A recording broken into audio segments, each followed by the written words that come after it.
So I am calling to order the Historic Landmarks Commission meeting for March 16th, 2022.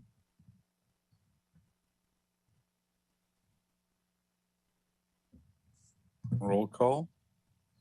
Yes, could we have a roll call vote, please, Ms. Tarnowskaya? Yes, thank you. I'll go ahead and take the roll call. So Chair Grumbine is absent today, and then we have Vice Chair House, I'm here. Commissioner Butler, Here. Commissioner Dordan, Here. Commissioner Drury, Here. Commissioner Lundvik, Here. Commissioner Manuel is absent, and we have Commissioner Uli. Yes, I'm here. All right, so we have a quorum today. Thank you. Thank you. When we get to the next slide, okay, so that was the roll call. Now general business. There's usually more to this slide than that. Public comment would be the first item. You're right. Thanks for all the help I can get. Yes, so general public comment that is not pertaining to items on our agenda.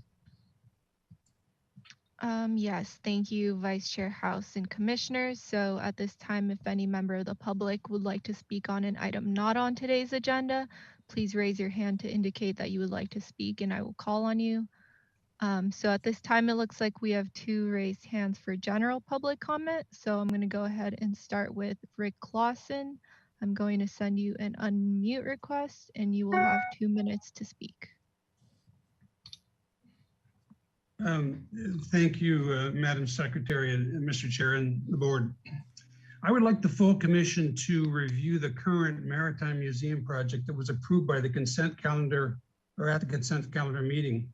The consent approval may be the final step in erasing all vestiges of the landmark entitled the Naval Reserve Building. It was designed by noted local architects and built during World War II as a wartime support building.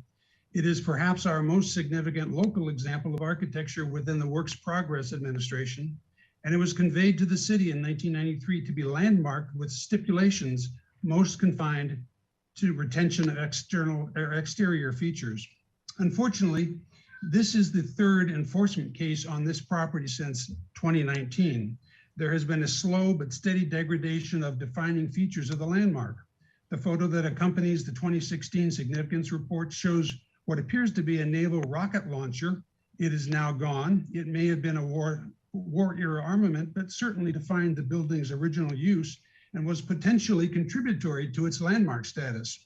There is no longer any signage or public acknowledgement of the building's original use, period of significance, or landmark status. Instead, it might well be commonly known by the name of any of its recent or current commercial uses.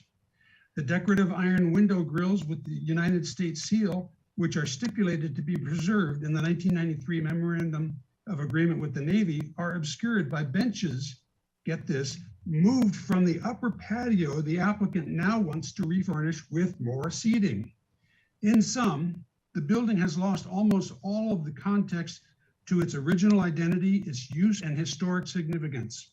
If there must be patio furniture installed, which I believe is an intensification of its use, then the chosen pieces should be stylistically consistent with a Naval Reserve building, or perhaps also with the 1940s.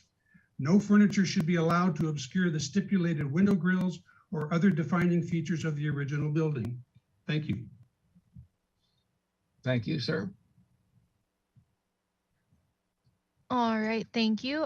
So I can see one more raised hand from Clara Hembry. So Clara Hembry, I'm going to go ahead and send you an unmute request and you will have 2 minutes to speak.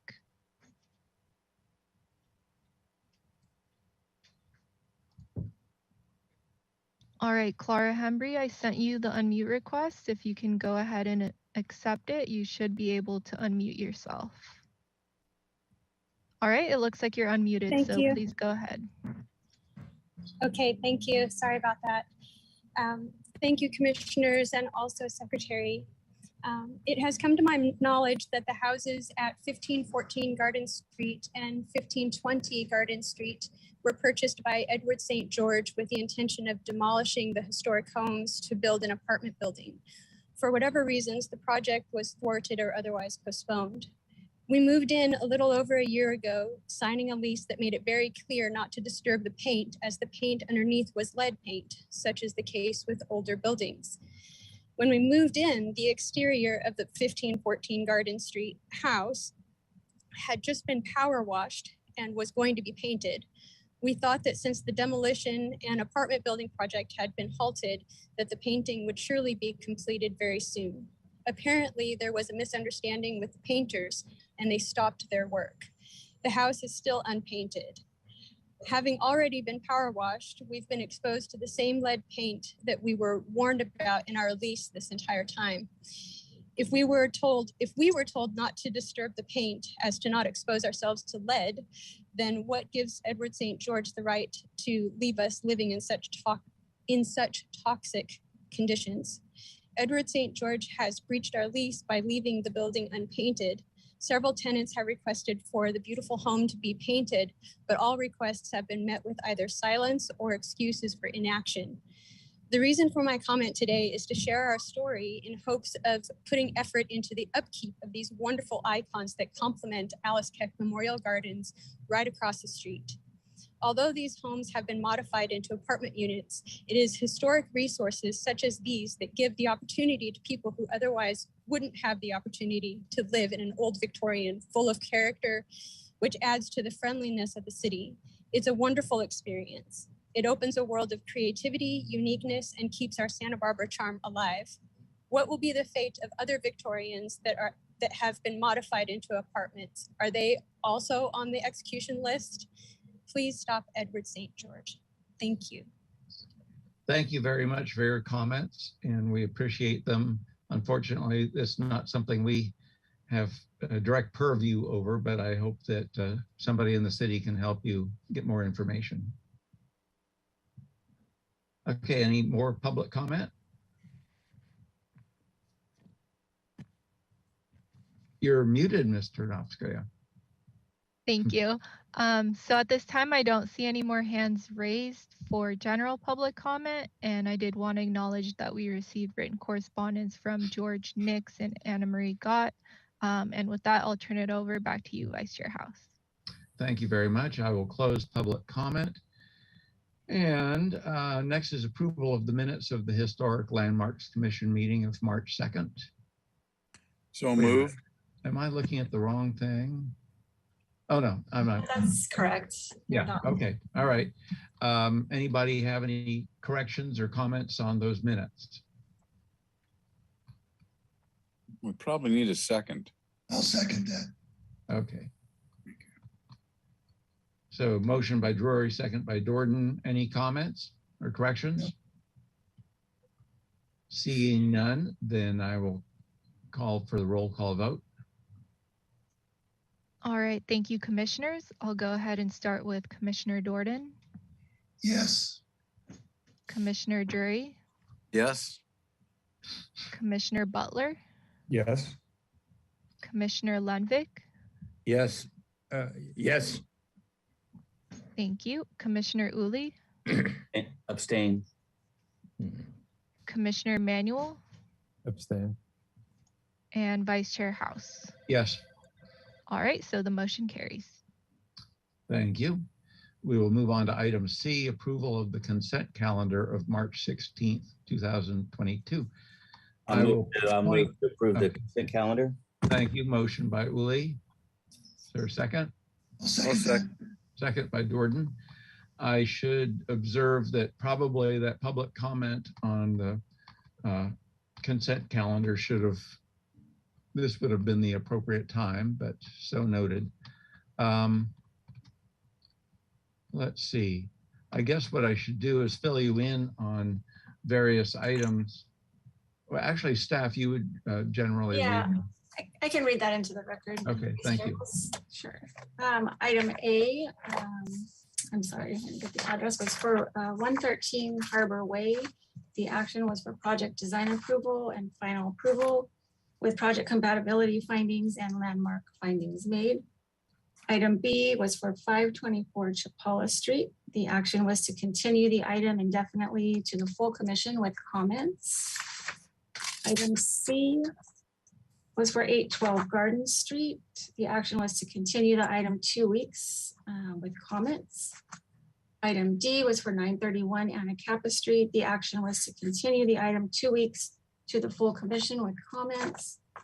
And item E was for 246 Cannon Drive. The action was for final approval with comments.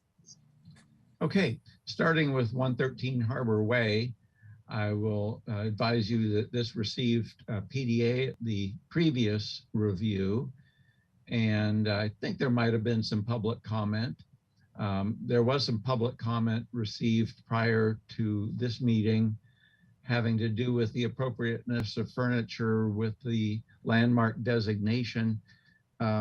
Our feeling was, or my feeling, since Commissioner Manuel had to recuse himself from this, was that furniture by its very nature is entirely reversible. So is not really a significant adverse impact on the historic resource.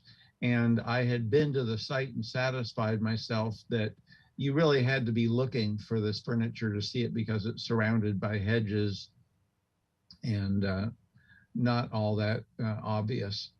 The only condition of approval was to paint the movable bar structure that they had custom made so that it disappeared more, because it was previously shiny corrugated metal on the vertical surfaces of it. So I requested that it be a dark color, which kind of blends with the other ironwork on the building.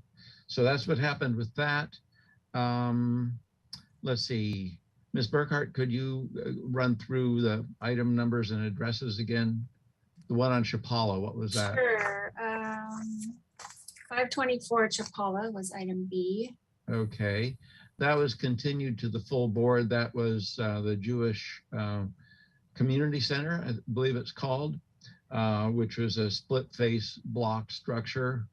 I don't know when that dates to, but the proposal is to expand the kitchen at the front of the building, but basically change the appearance of it to give it a more appropriate facade for the El Pueblo Viejo. However, my feeling, or our feeling, was that it was a substantial change to the appearance of the building. And if it were a new building, it would have to come before the Historic Landmarks Commission. So I wasn't sure why it got referred to consent, but we referred it to the full board. And the other one would have been the one on Anacapa. What is that address? It was 931 Anacapa Street. Okay.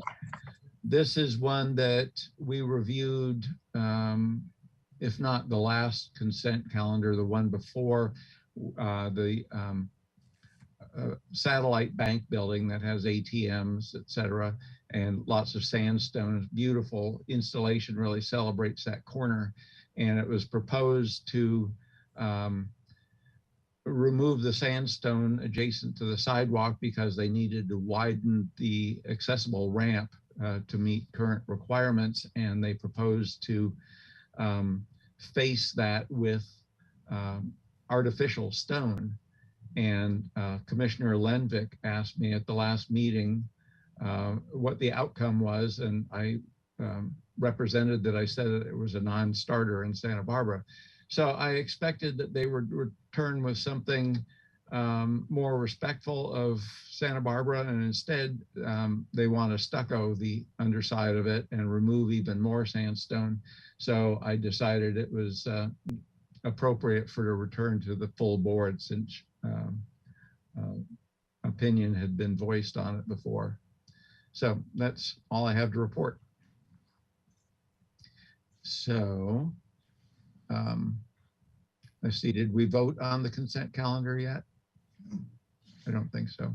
We have not. But Mr. Chair, may I ask a question? You may. Or appropriate to do so. I believe so. I know it's not on our agenda for the day, but Mr. Clausen is a very thoughtful individual, and he sounded a bit of an alarm about the naval building. We used to call it the Naval Armory. Is there any response you would have for Mr. Clausen? He seems to feel like the resource has been a bit degraded over the last 30 years. I think I would defer to staff to let me know whether or not this needs to be brought up to full board to have any further discussion on it. I think I would we would- welcome, we would, we can go out and work with the waterfront department and see what changes have been made. Because I guess if there have been inappropriate changes, we can open an enforcement case. And then they would come back to ask to retain them or to put them back. So it needs probably an inspection out there. to thank see you what's very been much. done. That sounds good to me. Thank you. Well, Okay.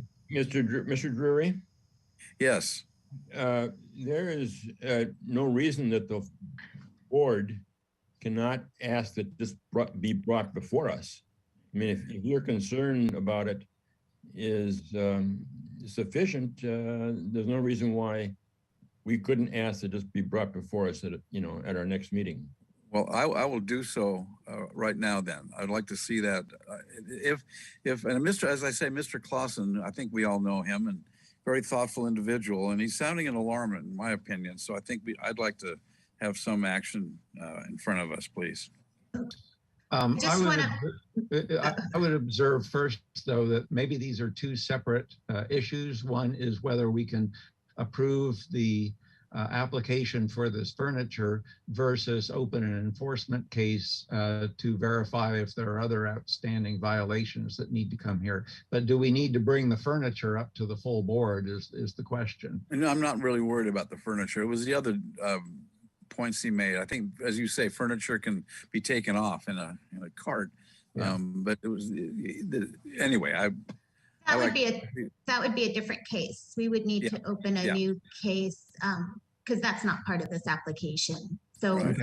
we will look into it. Please. So Thank the you. ratification of the consent calendar will include today's final approval of the furniture. Okay. I'll Okay. make a motion to approve the consent calendar. I'll second that. I believe you. there was already a motion on the floor, Yeah, Mr. Chair. yes. I think there was. Was there a second? Yes, I think Okay. our secretary has recorded that, I'm sure. So Good. may we have a roll call vote, please? Yes, thank you. So I'll go ahead and start with Commissioner Drury, Yes. Commissioner Butler, Yes. Commissioner Lenvik, Yes. Commissioner Uli, Yes. Commissioner Manuel. Because of recusal of item A, I will abstain. Okay, thank you. Commissioner Jordan yes, and Vice Chair House. Yes. All right, so the motion carries. Thank you.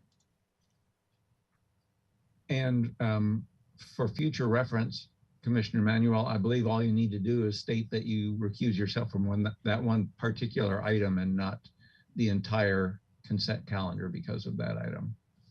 Okay. Okay. Now we will move on to item D, announcements, requests by applicants for continuances and withdrawals, future agenda items and appeals. Staff, are there announcements? You're muted. Sorry about that. No That's announcements okay. from staff today. Thank you. Okay.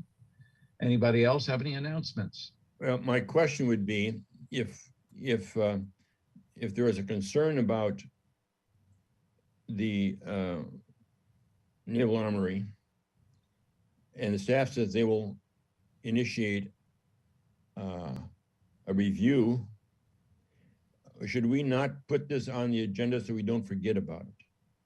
That's a good question.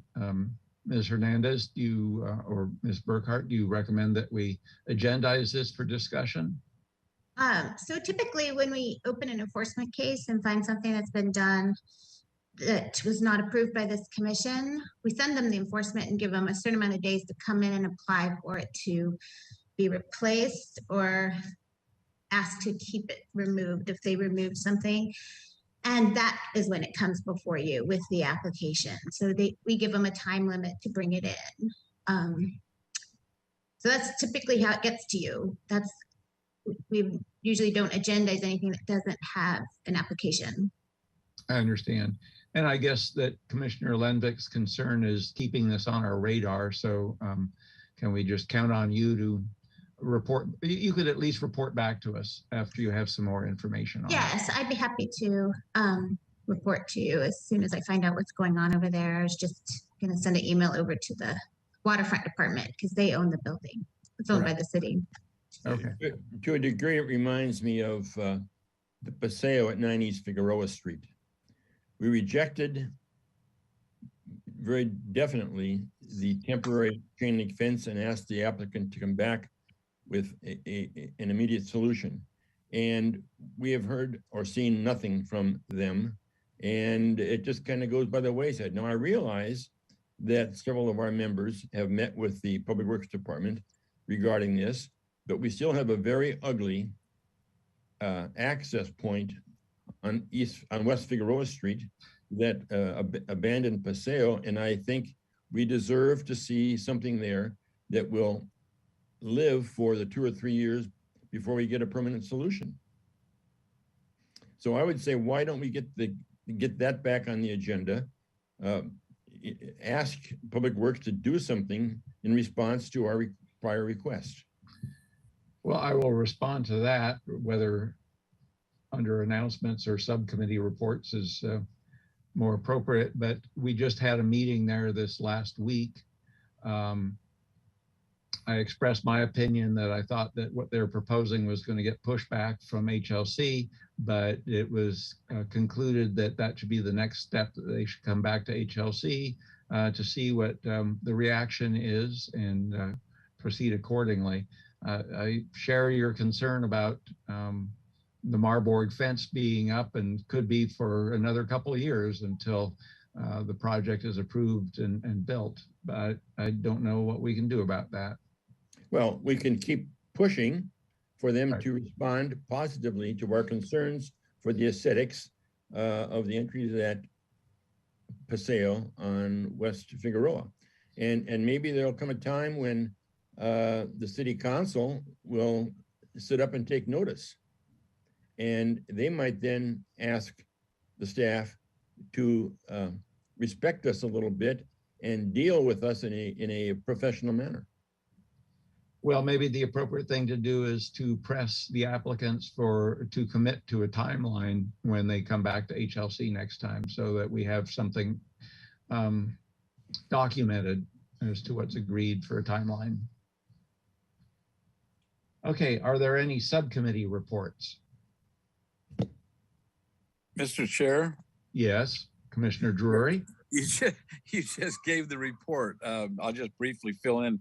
Bob Cunningham presented a landscape plan, which we thought was adequate and appropriate.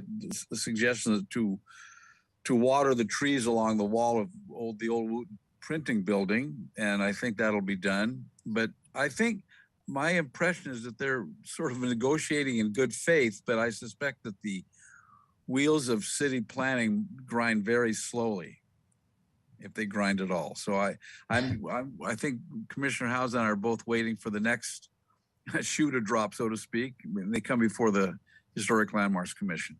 Yeah. Thank you. Thank you for that report.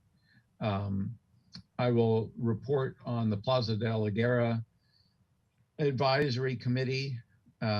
We have a meeting coming up and then a proposed schedule for returning to HLC. So as that becomes closer to that time, we'll update you. So I think that's it for subcommittee reports, unless anybody else has anything.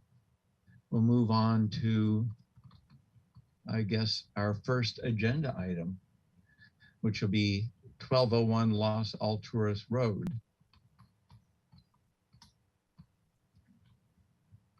Okay.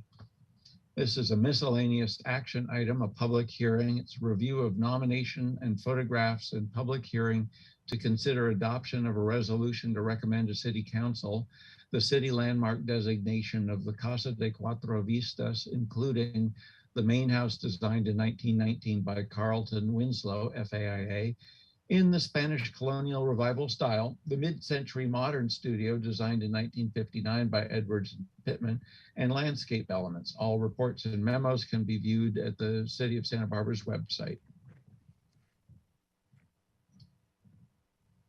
So, Ms. Hernandez? And that's not the PowerPoint. There you go. Thank you, commissioners. As you know, I'll let the public know I'm the architectural historian here to present the qualifications of Casa de Cuatro Vistas at 1201 East Pro and Las Alturas to be recommended to City Council for landmark designation. We did receive the nomination for the designation from Mina Murray, consulting historian who's on our qualified historian list, as well as she did this on behalf of the owners of the property, Emmett and Jadwiga McDonough. So just for the public's education, the purpose of the public hearing is to review the historic and architectural significance of Casa de Cuatro Vistas and consider adopting a resolution to recommend to the City Council the designation of the property as only City Council designates landmarks. Next slide. Barbara, let's see if I can get to the next slide. Yeah, I'm working on it. Sorry. Okay. So just so everyone knows what a landmark is different from a structure of merit, because landmarks are among the city's most important historic resources. They represent the unique history and architecture.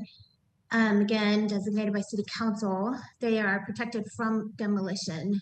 You can't even get an EIR to demolish them. They're protected from inappropriate exterior alterations. And we currently have 135 landmarks in the city. Next slide. So it's the review authority is from our charter that gives the HLC the power and duty to recommend City Council structures to designate as landmarks. And it's also in our municipal code. And next slide. And finally, it's also part of our general plan to continue to identify, document, and designate individual historic resources. Next slide. So just to really orient you to the site, this is a little vicinity map that just shows how you come off Las Alturas, and on the parcel are 4 big buildings. The main house is the Horseshoe One, constructed in 1919 by Carlton Winslow, FAIA, as well as the mid-century modern building that sits to the north of it, constructed in 1959. There is a garage from 2006 and a guest house from 1965 that do not contribute to the significance of the site. And I'll go in deeper to some other elements that do. Next slide.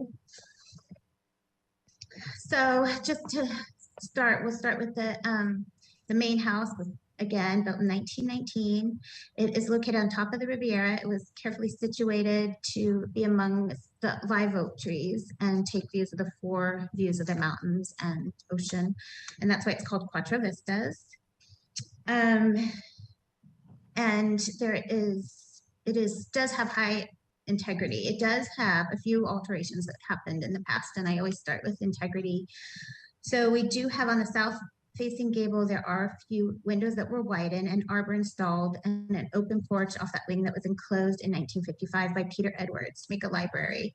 And there were minor alterations and additions on the rear, the north end, to accommodate a kitchen, the north end that faces the pool.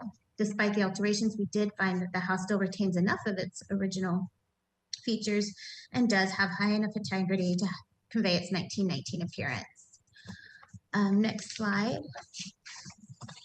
So the property meets several criteria. It meets criterion 2 and criterion 3 outlined in our municipal code. And this is a 1919 rendering of the house in the courtyard elevation that shows what it looked like in 1919. The house is associated with significant lives in Santa Barbara. We'll start with criterion 2 and then move on to criterion 3. It has several owners that are associated with it that are of significance in Santa Barbara, beginning with Henry Hitchcock, who purchased the property and hired Carlton Winslow to design the main house. The Hitchcock family lived there from 1919 to 1928. And he was a big developer and businessman in Santa Barbara. He developed huge lots of land between Las Positas to Hope Avenue, State Street to Modoc. And he also created various subdivisions like Garcia Heights, Miramonte Drive, and the historic Plaza Rubio tracts. And he also was on city council for 2 years, and Hitchcock Way on Upper State Street is named after him. Next slide. The house is also associated with Ina Teresa Allison Campbell, who lived there from 1928 to 1953. She's a well-known philanthropist who donated significant amount to UCSB, as Campbell Hall is named after her generosity. She also was a benefactress to the Botanical Gardens and contributed to Asian art collection and other noted works to the Santa Barbara Museum of Art. Next slide. McKinley and Frances Helm lived there from 1955 to 1973. McKinley Helm was a nationally known art critic and collector and writer. He wrote his 1941 book about the Mexican master painters, titled Mexican Painters, Rivera, Orozco, Siqueiros, and other artists of the social and realist school that is still considered an excellent introduction to the art of that era today. And finally, next slide. John Gillespie lived in the house, who also served with great distinction as the chair of the music department of the University of California at Santa Barbara. Next slide. So the property meets criterion 3 for several reasons. To begin with, it embodies the Spanish colonial revival style, the main house, which became such an important part to Santa Barbara's identity, starting mostly in the 1920s, when it deliberately transformed its architecture to be this romantic Spanish colonial revival Mediterranean city. And as we all know in this group, but for the public, this transformation was a planning vision of a number of Santa Barbara citizens who founded the Community Arts Association, which urged the town to identify with this character of this style. As this house, as the city became known for smooth stucco walls, clay tile roofs, and wood windows, this house exemplifies that style with the following character defining features. It does have an emphasis on the smooth stucco walls. The gable roofs are covered in terracotta tiles that create the tile edge, creating a decorative edge on the roof to wall. It does have square decorative windows beneath the gable peaks. And it has windows that are recessed and casement windows that have true wood divided light. The arched front entrance is a wood plank door with rejas covering the 2 side light windows. And it does have several tower-like chimneys. The property also qualifies under criterion 34 being designed by Carlton Winslow, FAIA. He's a leader in the Spanish colonial revival style. And he did many residential estates in the Riviera and Montecito, and downtown also has an array of his creations, including the Santa Barbara Public Library main entrance, facing East Anapamu, the arcaded facade on El Paseo, done in 1929, the Santa Barbara Clinic at 1421 State Street, the Santa Barbara Museum of Natural History with its various additions, the Cottage Hospital School of Nursing at 2400 Bass Street, which we designated as a structure of merit just recently, and the former Giordano's Market at 1424 State Street in 1933. He was also edited the Small House Design Competition book in 1924, and it was part of the Small House Design movement, which sponsored by the Plan and Plantings Committee, provided architectural drawings and plans for people to design small homes for the booming population in Santa Barbara.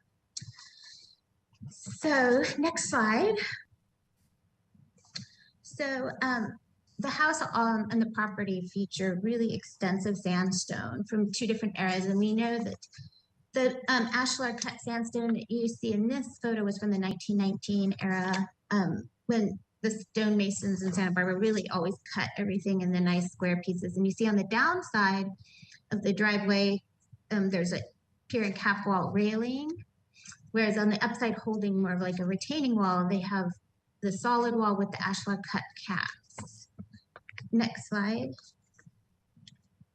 Then we also have, you can see how that railing goes all the way around the sandstone driveway. Next slide. Here is a bench just under the railing that was also done in that same era in the same style with the ashlar cut cap walls all stone all over all the sandstone. And you can also see in the picture the newer retaining walls that are more rubble stone, just round rock.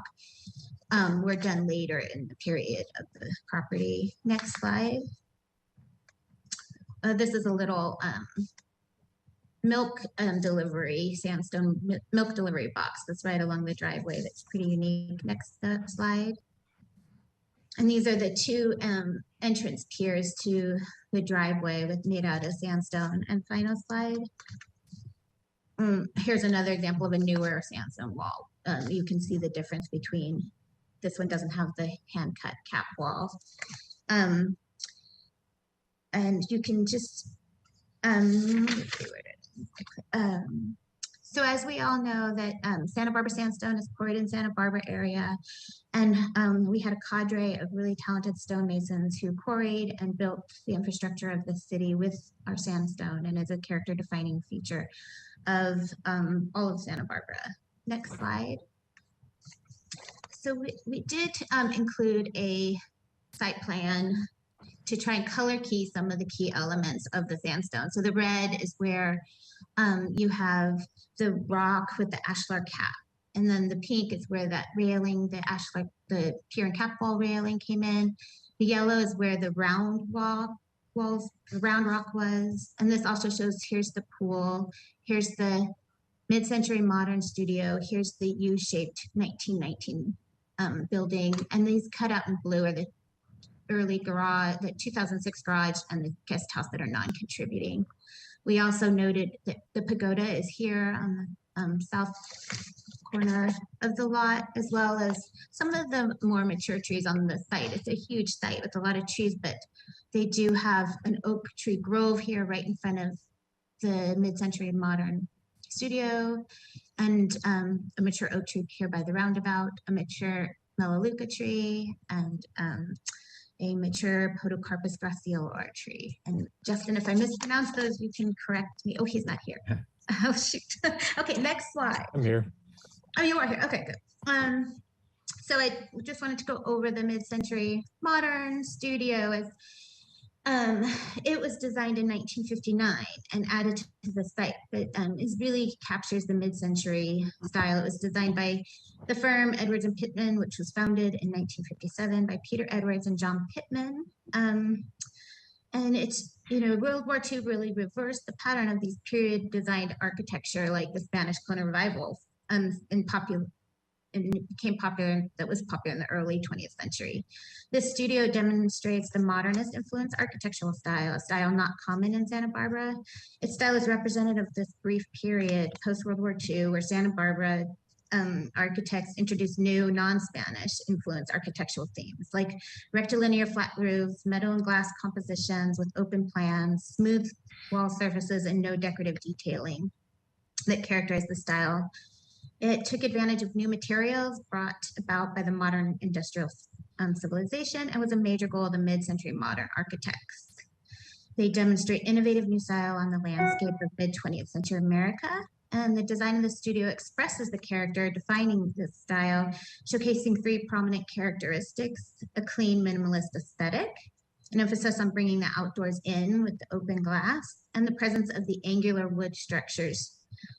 In the middle of the 20th century, many artists began working in the abstract style, reimagining traditional art and pioneering a new aesthetic. This interest in abstract forms carried to architecture of the time, as demonstrated by this mid-century modern minimalist appearance.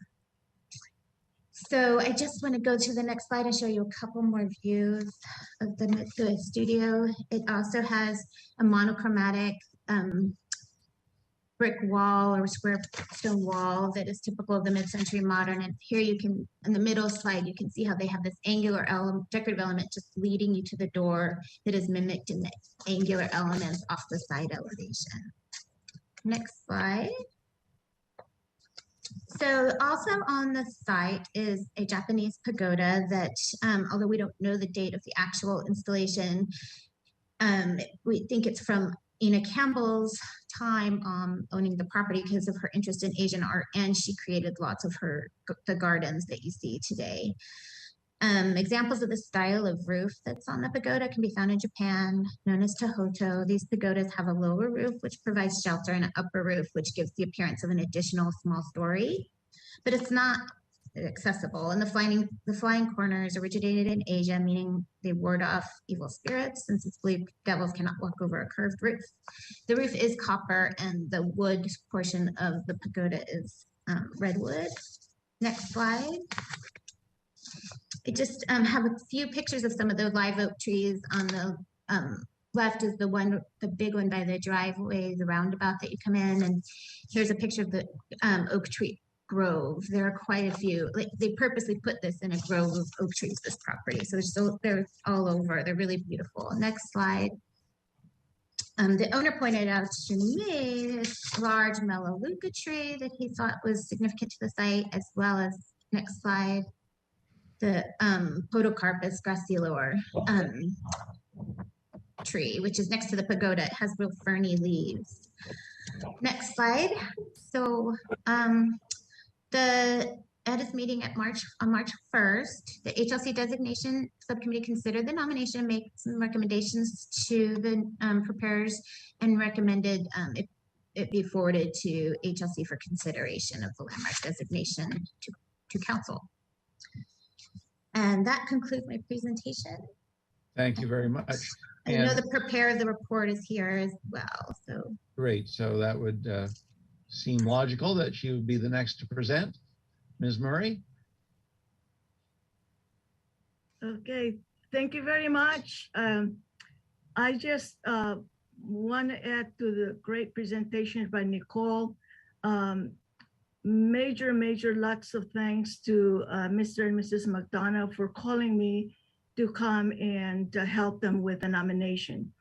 As you know, when they took a look at the nomination form, they were very daunted by it. It's a new form. It's the first time it's being used, and it was very hard for them to navigate it. So, and I also want to help Nicole. Without her help, we would not been able to really use this new form and make it so that it's understandable to the owners, as well as to the public and to the HLC. So thank you, Nicole, so much for your help. And as you know, when we went before the subcommittee, they asked a lot of good questions. They directed us to make corrections and include the site map, which I think really helps orient you to this landmark.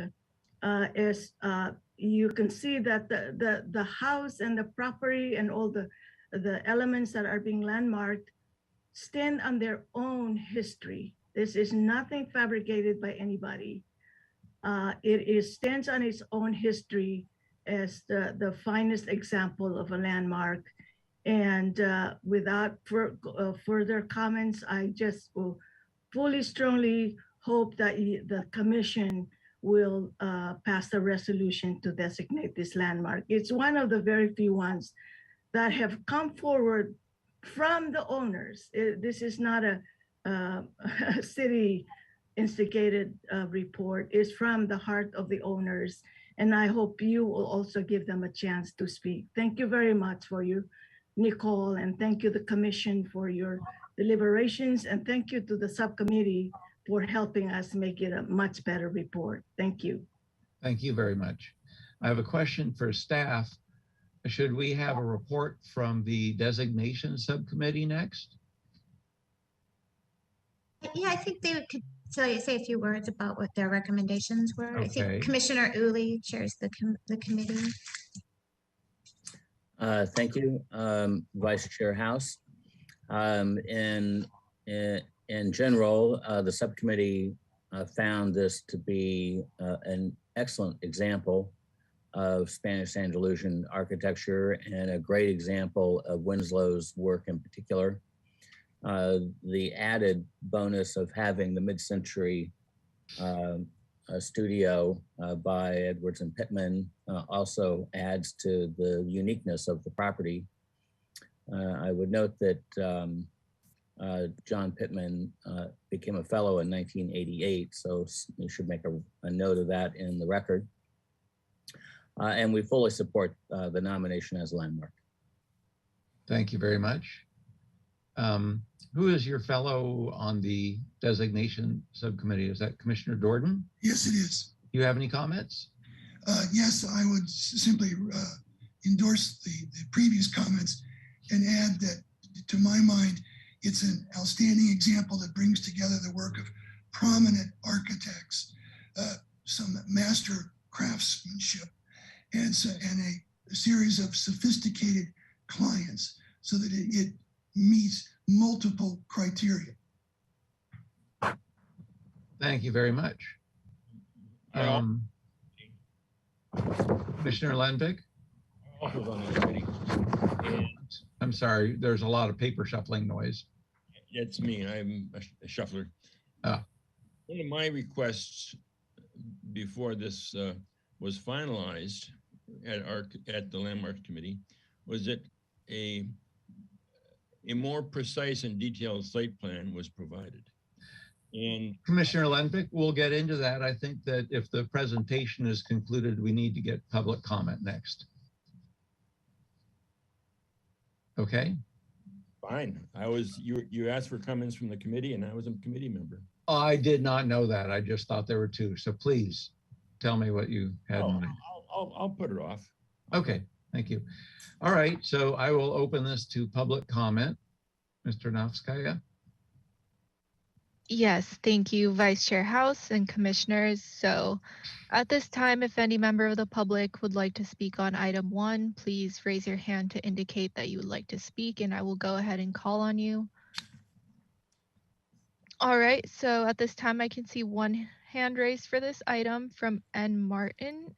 So I'm going to go ahead and send you an unmute request, and you will have 2 minutes to speak on this item. Hi, can you hear me? Yes, Yes, we can. please go ahead. Great. I'm hoping that you are taking into consideration the comments that you received from the public. I know the Greens who are on this submitted something. We submitted a letter of a couple of pages. We have a lot of concerns about this. It's the first we've heard about all this. It sounds like decisions were pretty much been made without getting a chance to hear and read into the public record the comments that were submitted beforehand. So I'm hoping that you will read the letter that we sent, so that gets in there, and any others. We have deep concerns about this as being used to sort of control the rest of the area. The Japanese pagoda and dilapidated fence are actually not technically fully on their property. I've been made aware of a survey that was done that they actually had done. And it shows that those are going over someone else's property. I think it's a mishmash and it sets a bad bar for the city and the historic landmarks. I've listed so many things in the letter that I don't have a chance to quickly rush out and say. I was expecting that you guys would read those submissions. And I know there's additional neighbors who just became aware of it, who also are wanting to vote for a denial of this. Okay. Thank you. Thank you very much. Yeah, there's a lot to be said. Okay. Any other additional public comment? Thank you, Vice Chair House. So at this time, I don't see any more hands raised for this item. And I did want to go ahead and acknowledge that we did receive written correspondence. We received letters from Don Sharp, an unsigned letter from the neighbors. Mary Louise Days submitted a letter, and Larame and Nikki Green also submitted written correspondence. So with that, I'll turn it over back to you, Vice Chair House. Thank you, and thank you to all that submitted comments to us. Excuse me, I apologize. So it looks like another member of the public has raised their hand. So Larame Green, I'm going to go ahead and send you an unmute request, and you will have 2 minutes to speak. Hi there, can everybody hear me? Yes, we can. Thank you.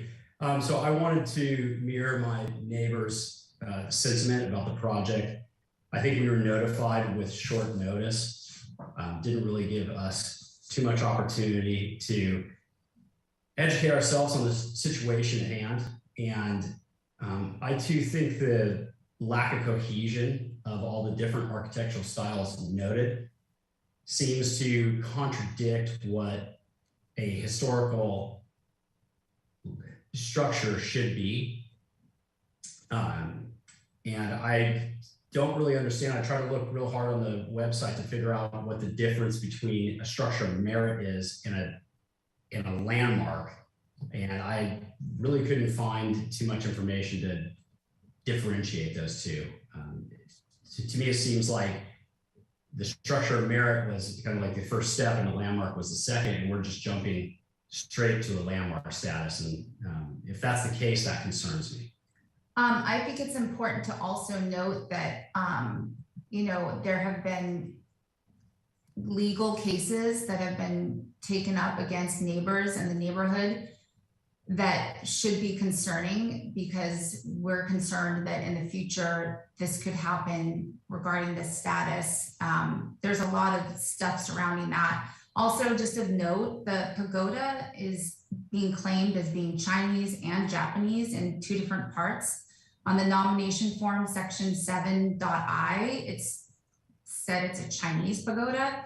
So I just think that should be clarified as well, and contributes to the mishmash of different structures on the property and other people's properties. Thank you. Thank you for your comments. Are there any more comments? All right, yes, thank you, Vice Chair House. So I don't see any more hands raised, so I'll turn it over back to you. Thanks. Okay, closing public comment. I would like to make an observation that it seems that we have three issues to deal with today. One is that this is a new form that is being used for designations, and there may be issues with how successful the form is, and if it needs modification, we could have some discussion about that, or we could agendize it for a future discussion. Then there's the narrow issue of, does this meet the requirements for designation as a city landmark?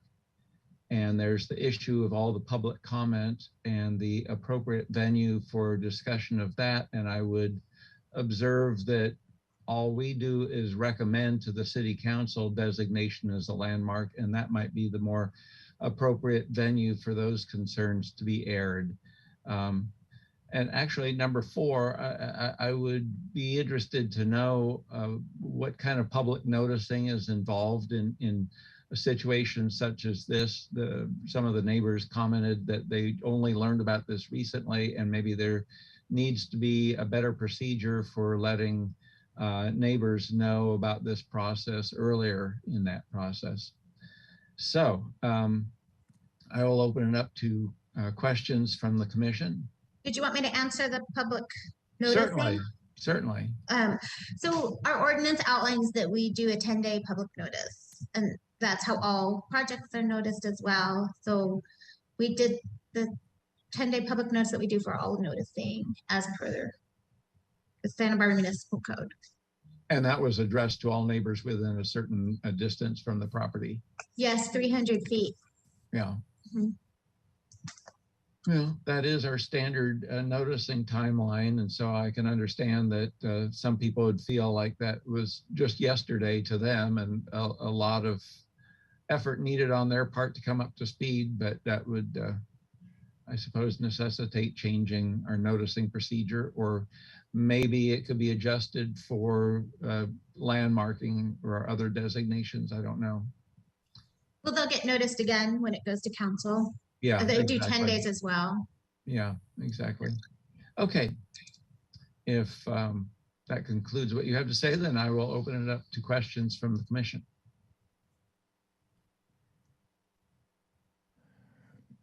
Mr. Chair. Commissioner Lundvik? Yeah, I don't really have a question so much, but in essence, I guess it is a question. When this was before the committee, a subcommittee, we indicated we would forward this on to the full board commission with a recommendation that it wanted designation, but we also said that there was inadequate information provided. And there's still, in my mind, there still is inadequate information being provided. In particular, we asked for a site plan that clearly designated you know, all of the physical features of the site, you know, where the drives were, where the sandstone walls were, so on and so forth. And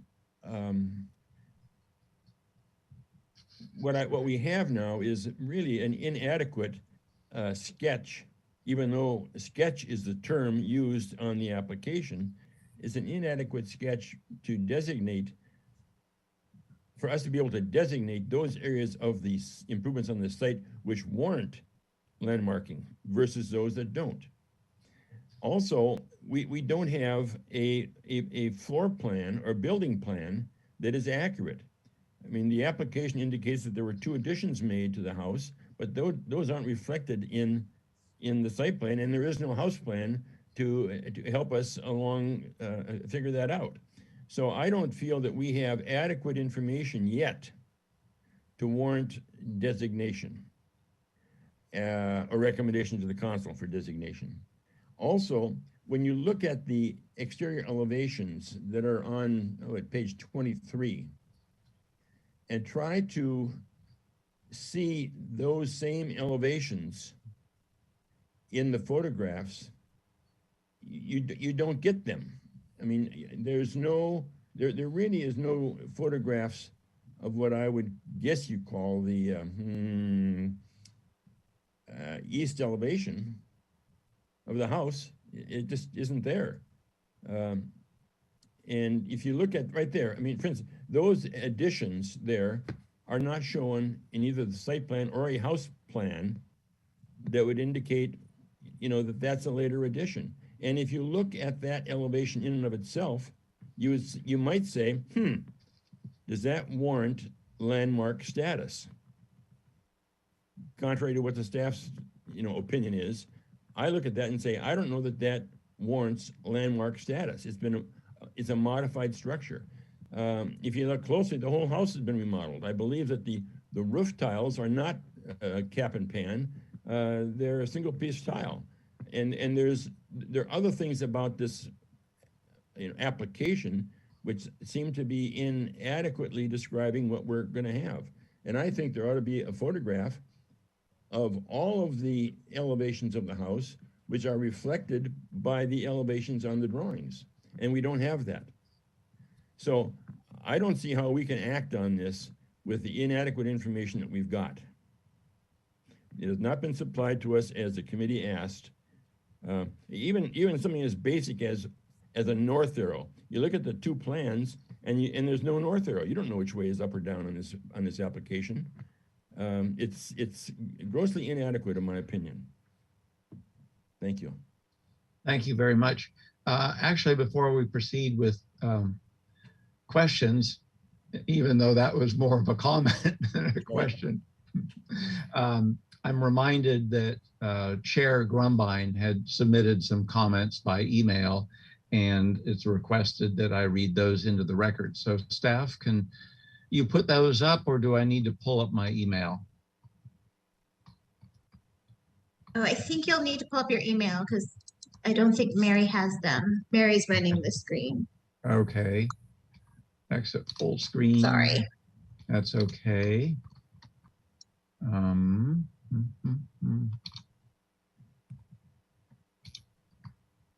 Okay. Chair Grumbine says, under, he didn't cite the page, but narrative description of the main house, 1919, the character defining features of the house include terracotta tile roofs, unique concrete plastered siding. What concrete plastered siding is his question. Then he says, perhaps you can pass on my general comment for this report to the commission tomorrow. The report prepared did a wonderful job on the report, but the new report organization seems both complex and cumbersome. I wonder if there's a way to capture the same information in a more elegant, less choppy manner that still keeps the info organized in a manner similar to the state and federal structure. Or maybe this format is only required for city landmark status.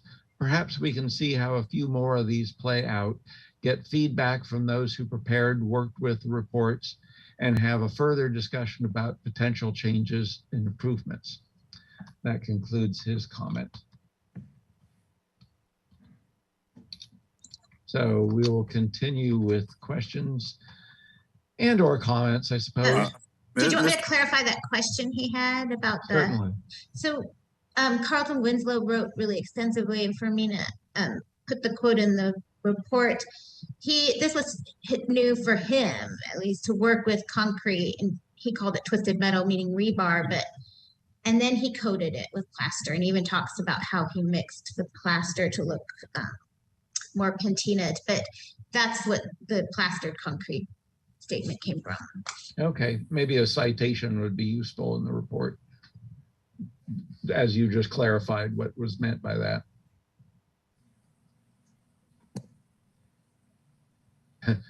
Moving right along. Mr. Chair. Yes, Commissioner Drury. Mr. Chair, well, I will phrase Commissioner Lenvick's concerns in a question. If the designation subcommittee asked for a further clarification of elevations and everything that Commissioner Lenvick asked for, why weren't they provided? That would be a question. I would, then I'll go to comment and say, I agree with Commissioner Lenvick. This is a beautiful property, but it should be also properly presented as a landmark, potential landmark, because that's a very hefty way of memorializing this collection of buildings. So the question is, why were we not provided with the elevations as asked in the designation subcommittee? And I think we should. Thank you. I guess Fermina and I can answer that. I know I have the minutes from the subcommittee right here, and it says, provide a site plan that identifies the contributing stone walls and identify contributing resources. The stone walls should be identified. So I think that might have been a miscommunication. We didn't do it. Those are what I read in the minutes. And we also had a note to list the photographs should be edited down to about half a dozen. So to show it's being designated. So we took out some photos to be more succinct and added some more of other elements. So maybe there was a miscommunication coming out from the minutes from that meeting. Okay. Fermina can expand on that. Okay, yeah, Mr. Chair, if I may just briefly continue. I think that you get a somewhat of an idea of how the property lies because there's an ocean view in one of the photographs, or maybe even a couple. So you get an idea of where the view shed of the property. But I think there needs to be, if we're gonna show driveways, if we're gonna show stone walls, if we're gonna show some of the other features of the gardens, I think those need to be presented in a site plan. These are lovely photographs, but they don't really give you an idea of where and how things lie in terms of what Commissioner Lenvick was talking about in terms of the compass. Where's north, where's south? We can sort of guess, but we shouldn't have to guess. So I would like to have a more, I would say not succinct at all, but something that's more in keeping with the proper presentation of this lovely piece of property. Thank you. Thank you. Ms. Murray, would you like to add anything? You're muted right now. There you go. Yes, thank you very much. I would like to add that when we were at the subcommittee, Mr. Uli said to Nicole, provide us a site plan. It doesn't have to be exotic. It's just a graphic site plan. That was March 1st. The hearing is already scheduled for March 16. So we scrambled, the owner scrambled to find that site plan. And that site plan came from when they remodeled the kitchen. Now that kitchen was an inside kitchen. It was not there was no change in the outdoor.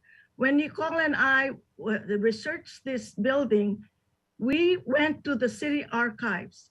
We did not find any big changes to the house that were documented other than what we saw from the rendering and what Nicole had provided. I also looked at where the original garage, it was all inside changes. We also invited the commission, especially Mr. Lenvick, to please come up to the site and see it. It is definitely hard to orient yourself. And I invite the commission to go up and see this area. And I will ask the owners to provide a site plan and drawings, but know that this is gonna cost money and they will do it. But imagine if this was an ordinary person trying to do a landmark, providing a site plan and providing that. We will provide that. I will ask them to provide what the commission wants. But as far as changes in the rear and so forth, unfortunately, the renderings did not show the rear, but if you go up there, everything is original. This is a very Carlton Winslow type of architecture. He loves the push and pull. If you go to Casa Dorinda, it's like that. He likes to play with the roof forms where they're elevated in different ways and pop outs and in and out. This is very Carlton Winslow. So I just want to say we will provide what Mr. Lenvik is suggesting and Michael Drury. We'll ask the owners to come up with find an architect to come up with the design that you're looking for and a site plan that you're looking for. And we hope that providing this will be things that we can provide, but it doesn't stop the landmark from moving forward. Thank you very much. Thank you very much. I guess a question for Mr. staff. Chair? Hold on a sec. A question for staff. I'm not familiar with them, but there must be some set of requirements for proper documentation for a landmark designation. And would those include elevations and a floor plan at least to show what are not original parts of the building, because there's mention of windows that were widened. And then I'm also specifically wondering about, I think it was the east elevation that includes the pool that Commissioner Lenvik was commenting that something looked like an addition and had single piece tile instead of cap and pan. So if that is the case, I would think it would be documented in an application what is historic and what's been added later. Well, there were elevations in the application form. There were some attached under the site plan. We put elevations. Anyway, I don't, Barbara has the form, but I think it should have been right there. And we, actually, we don't typically, lots of times, and we can look back at some, previously, we mostly just did the vicinity map for historic buildings and discussed changes. So I think Barbara, the addition, so, I mean, we do have elevations just because we had some in the city record, and I think it's on page 24, but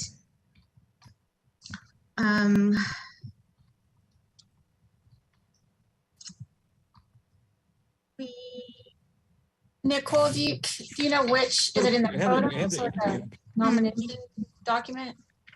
I have it on mine that I printed out on page 23 of 24. Yeah, go one more up. There, we provided some elevations. We have not provided elevations and site plans in many of the previous reports. We usually provide all the information we can to you. Okay. But usually it's it is a new format. The photos go along with sometimes the text, so maybe we're just cut things into many different spaces. So I don't. Okay, thank you. Commissioner Lenvik, you had something you wanted to ask or say? He seems to have disappeared. How about anybody else have questions? Or I suppose we're blending into comments, so I'll accept comments as well. Mr. Chair? Commissioner Uli? I can speak to the organization of the forum since I created it. The forum is modeled after the National Register of Historic Places form in its organization. So when you start at the top with 1, 2, 3, 4, 5, 6, 7, et cetera, it's the same organization that you find on the national form. Very similar to the state form, although the state is a little bit different because they break the application into 5 or 6 or 7 individual files that have to be completed, and then you assemble the entire thing together. It is typical in an application like this that you would have at least a sketch site plan, a sketch floor plan, and some rough elevation so that you could see what the resource is. And then the narrative discussion about the resource should match those graphics. And then the photographs back up what are in the sketches. And since this is the first one out of the gate using this new form from our updated historic resource ordinance, it would stand to reason that it is a bit clunky potentially of how you get through it. Maybe Nicole and I can work on a help aid to help people figure out what pieces of information they need to put in what part of the form. Thank you for that. Commissioner Lenvik, did you want to say something? I lost my connection. I'm back now, I believe. Okay, good. We hear you. I wanted the staff to bring up plate 7 of the photographs. And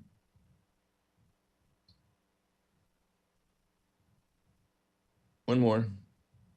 And so you see there, that is what I believe are the additions.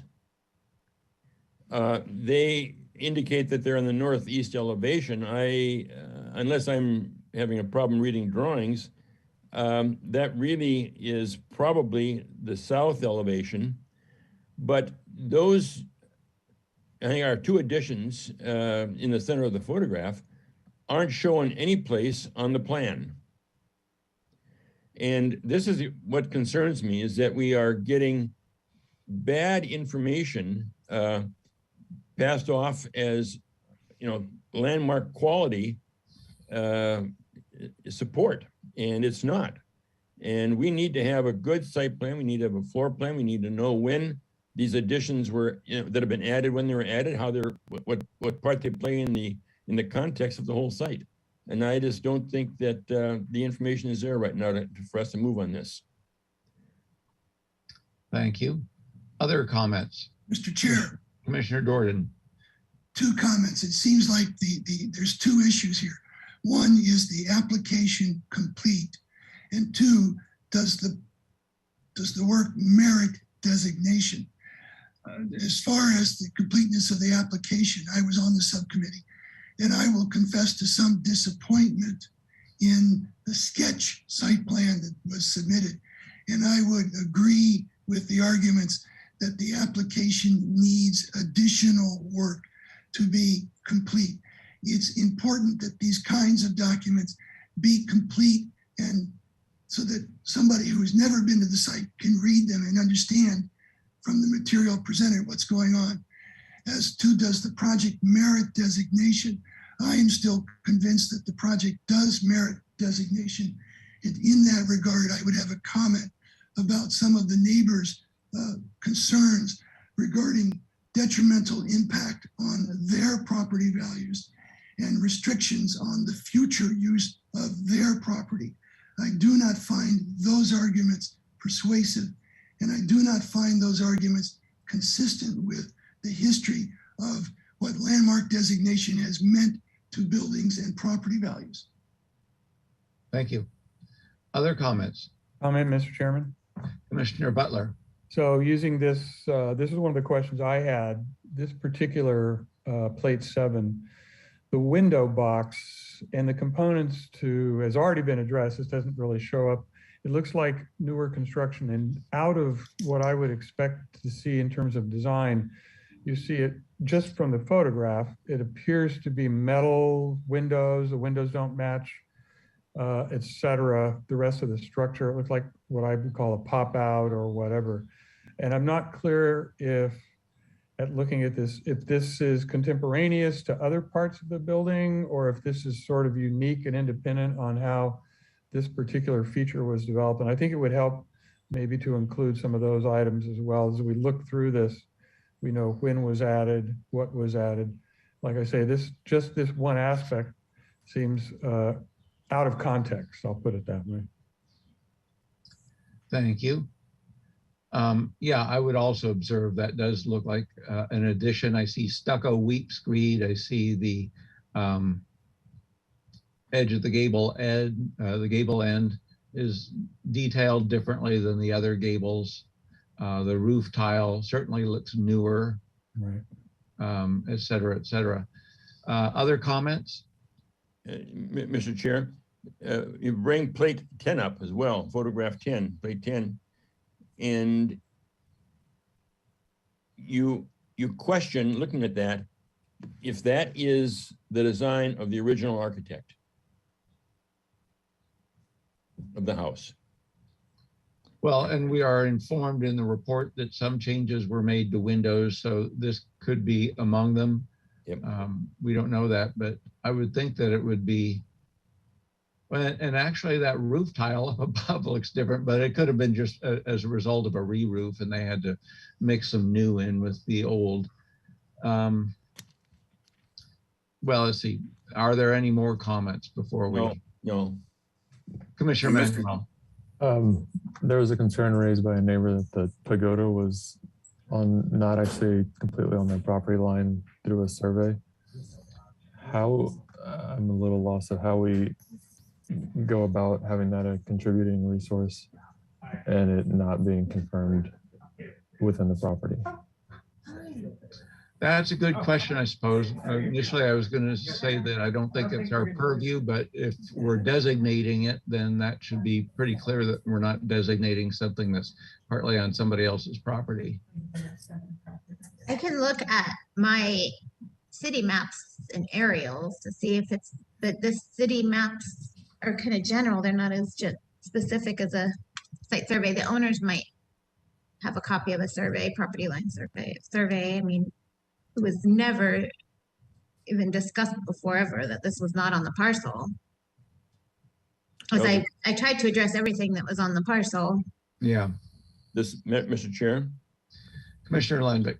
The solution may be to remove the pagoda from the application. I mean, if the property owners or the historian feel it's getting too expensive, then you got to do a survey and locate the pagoda in relation to the property lines. The simple solution is remove the pagoda from the application. I don't think it is anything that is Spanish colonial revival in any case. No, it's not Spanish colonial revival, but neither is the study or whatever that building was called, the mid-century modern. It's a diseño, carefully considered of all these elements arranged on the site. So, well, I mean, that is certainly one solution to remove it, but I think that it sounds to me that the next step is to continue this, and we will articulate additional information that's needed to make this a complete and acceptable designation application. Are people generally in agreement with that? Yeah, Mr. Chair, yes. Okay. I would like to just, I'm very pleased to hear Commissioner Dordan's comments. And I think that this, I'm looking forward 50 years from now when somebody's looking up this application for landmark status. And if we let it go the way it's presented, it'll be sorely lacking in information. So I think we need to make it as complete and as big as possible in terms of covering all the aspects that we've talked about. Thank you. Thank you. Commissioner Uli, were you about to say something? Yes, it would seem, since there is a question about the pagoda, that its situation on the site should be verified and confirmed. Yes. And some evidence put into the application that says that it is or isn't, or whatever the situation is. Yeah. Okay, I would look for a motion to continue this indefinitely with the comments that the commission would like to see more complete documentation of what additions have been made to the building so that it's clear in the future if somebody proposes to alter the building that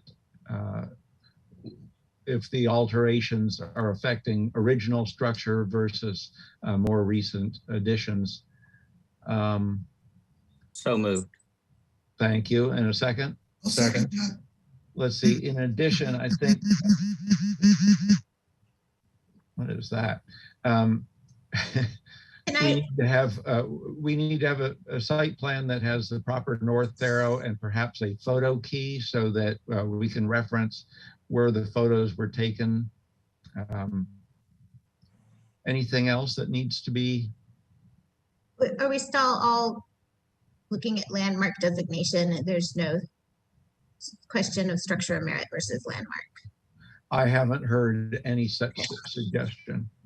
Well, Mr. Chair, I for one am getting leery of this being a landmark. The more I see, the more I'm concerned.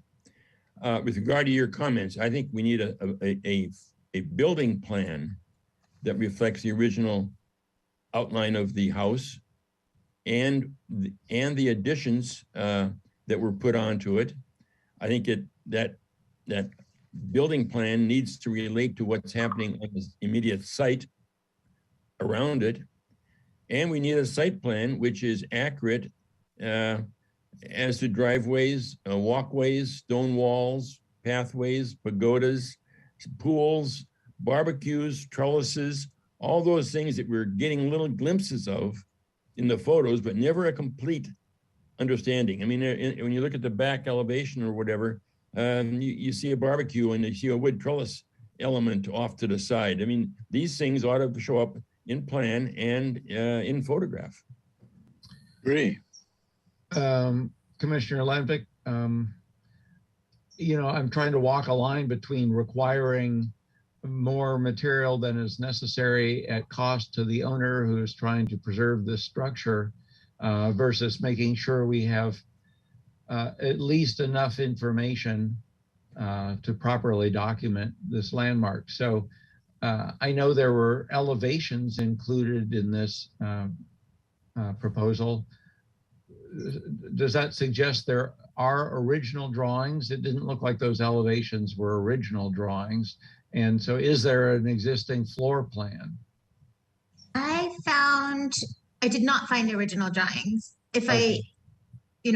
I always will put them up if I find them. Mostly they're so important to see. As you've seen in many of my nominations, you guys seen of hundreds of my nominations. So I didn't find them, but I did find these elevations, and there might be a floor plan associated with it too. I've never included a floor plan before, so that's And like I say, I don't think we need a floor plan that shows, you know, the configuration of all the individual rooms, but at least as an accurate perimeter of the building and would indicate what do not appear to be original structure. Anybody else have anything to add to that? Commissioner Manuel. This is Mr. Landvik again. I find it interesting that Nicole put the elevations together as opposed to the applicant. They worked together on this, I believe. Commissioner Manuel, you had a comment? Yeah, and it's I guess more a question, being that this is the first landmark designation I've been involved with, but being that there's 3 completely different architectural styles as contributing resources, how is that typically packaged as one in the past? It seems odd that, I mean, the pagoda is its own thing with the survey issue, but 2 totally different architecture styles. Commissioner Jordan, would you like to address that? Yeah, let me respond to that. At this stage, we're not yet ready to designate that. I think that's clear. We're looking for better documentation. When we get ready to discuss, is this ready for designation? I'm prepared to make an argument about why the combination of the Spanish colonial, the Asian pagoda, and the mid-century modern merit designation as a whole. And I'm prepared to make that argument when we need to make that argument. I don't think we're there yet. Thank you. Ms. Hernandez, do you have something to add? As we often designate the whole parcel usually just for compatibility's sake because it all goes to one board. So we usually note any significant sites on that parcel. We haven't had many parcels this big with this many elements, but it still shows the development of the site, and the Secretary of Interior standards even say some new things that are added to a site gain their own significance in their own right.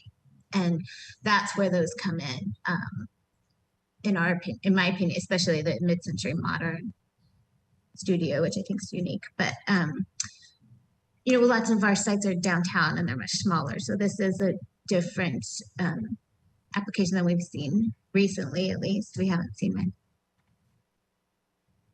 Exactly. Thank you for that. Commissioner Uli? Yeah, thank you. And I think that's supported by the bulletin by the National Park Service on how to complete these kinds of applications, which should be a reference to those preparing the report about the elements that need to be included. Okay, thank you. Well, we have a motion and a second to continue this indefinitely for further documentation. So let's have a roll call vote, please. All right, thank you. I'll go ahead and start with Commissioner Butler. Yes. Commissioner Lenbick. Yes. Commissioner Uli. Yes. Commissioner Manuel. Yes. I'm sorry, I didn't catch that. Yes. Thank you. Commissioner Jordan. Yes. Commissioner Drury. Yes. And Vice Chair House. Yes. All right, so the motion carries. Thank you. Thank you. Okay, thank you, applicants and public commenters. So we will now move on to our second and last item on the agenda. Item 2, 601 Santa Barbara Street Archaeological Report. Proposal for a new 3-story, approximately 53-foot high, 64,498 square foot police station and an associated 37.5-foot high, 83,604 square foot parking structure to accommodate 236 parking spaces at the existing 1.61 acre Coda commuter parking lot. Each structure would also have a subterranean level. 8 additional surface parking spaces for visitors would be provided. Existing police operations currently located at 4 separate sites would be consolidated at the new project site. Grading includes 22,000 cubic yards of export. A total of 23 Tipuana tepu trees and 12 oak trees would be removed. The existing MTD bus stop shelter on Coda Street and the plaques commemorating the old Lincoln School would be relocated on site. Project requires development plan approval by the Planning Commission and review. It seemed like that was an incomplete sentence, but by the Planning Commission. Okay, so then review of the Santa Barbara Police Station Project Cultural Assessment Packet dated February 2022, including Phase 1 and extended Phase 1 Archaeological Resources Report dated February 2021, prepared by DUDEC. Historic Well Protection Memo dated September 2021, prepared by Taylor and Syphant Consulting Engineers, and Supplemental Cultural Resources Assessment dated November 2021, prepared by DUDEC. Review of the Limited Data Recovery Plan for the Santa Barbara Police Station Project dated February 10th, 2022, prepared by DUDEC. And we have several presenters here. Mr. Hess, are you going to take the lead? Commissioner Manuel, I know what you're going to say. That's expected now. Yeah. I have a conflict of interest with the owner, so I will recuse myself. Okay, thank you. And Vice Chair House, I would first like to introduce the project planner, Kathy Kennedy, and she'll make a brief introduction. Hello, Kathy. Yes, thank you, Barbara. Hello, Vice Chair House and Commissioners. I'm the case planner for the police station project. Dakota Street lot. And today is review of the archaeological reports. So these reports have been reviewed by our consultant, Dr. Glassow. He's reviewed them and he agrees with the conclusions and recommendations of the report and agrees with the limited data recovery plan proposal. So we have our consultant, Heather McDevitt from DUDAC here to answer any questions. Also Brad Hess, project manager from Public Works, and also Julia Peugeot, our environmental analyst. So if you have any questions for us, we are available. Thank you. Thank you very much.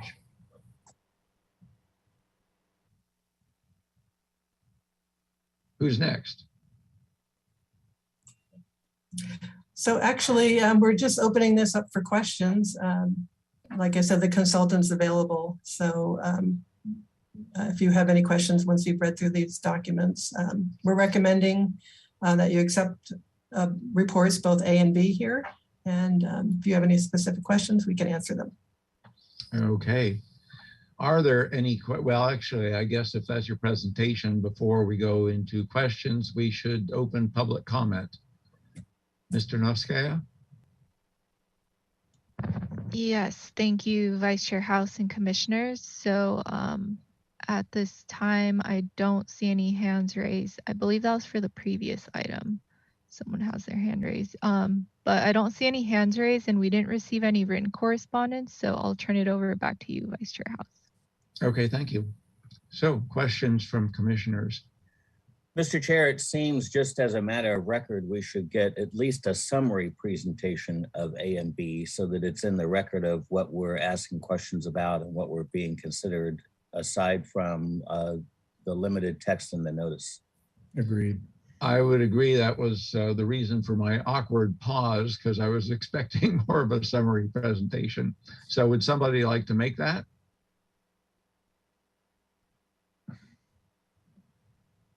Kathleen, would you like me to summarize real quick? Yes, please, Heather. Please go ahead. Thank you. You're welcome.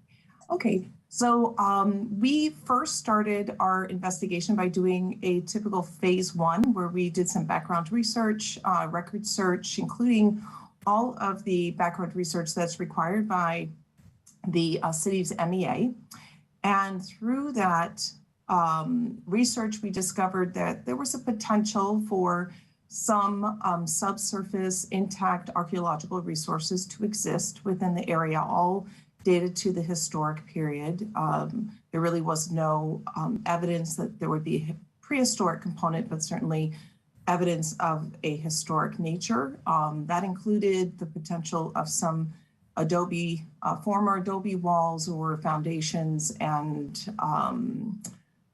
walls, property walls, and then also from the historic period, American period, with privies, wells, foundations, that sort of thing throughout the site. And so we, the next step was we did a ground penetrating radar survey, which is, in this case, because the entire site is paved, made it really the best way to determine whether or not there were any, what we look for, anomalies or anything that would indicate that there's any subsurface structures underneath or intact features. And so we did a comprehensive ground penetrating radar survey of the entire site.